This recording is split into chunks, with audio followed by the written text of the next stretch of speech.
قال ابن القيم رحمه الله تعالى في كتابه مدارج السالكين: أدب المرء عنوان سعادته وفلاحه، وقلة أدبه عنوان شقاوته وبواره، فما استجلب خير الدنيا والآخرة بمثل الأدب، ولا استجلب حرمانهما بمثل قلة الأدب. والمرء لا يسمو بغير الأدب وإن يكن ذا حسب ونسب، وإنما يصلح للعلم من تأدى بآدابه بنفسه ودرسه ومع شيخه وقرينه.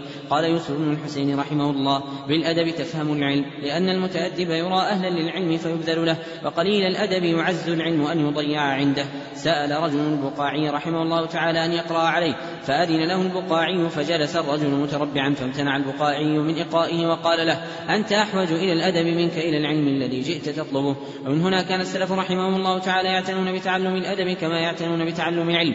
قال ابن سيرين رحمه الله تعالى: كانوا يتعلمون الهدي كما يتعلمون العلم، بل إن طائفة منهم يقدمون تعلمه على تعلم العلم. قال مالك بن أنس رحمه الله تعالى لفتى من قريش: يا ابن أخي تعلم الأدب قبل أن تتعلم العلم، وكانوا يظهرون حاجتهم إليه. قال مخلد بن الحسين رحمه الله لابن المبارك يوما: نحن إلى كثير من الأدب أحوج منا إلى كثير من العلم، وكانوا يوصون به ويرشدون إليه.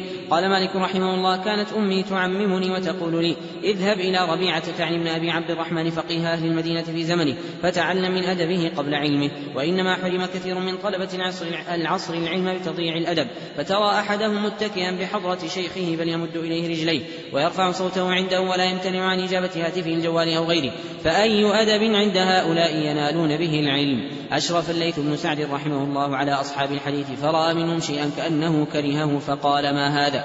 أنتم إلى يسير من الأدب أحوج منكم إلى كثير من العلم. فماذا يقول الليث لو رأى حال كثير من طلاب العلم في هذا العصر؟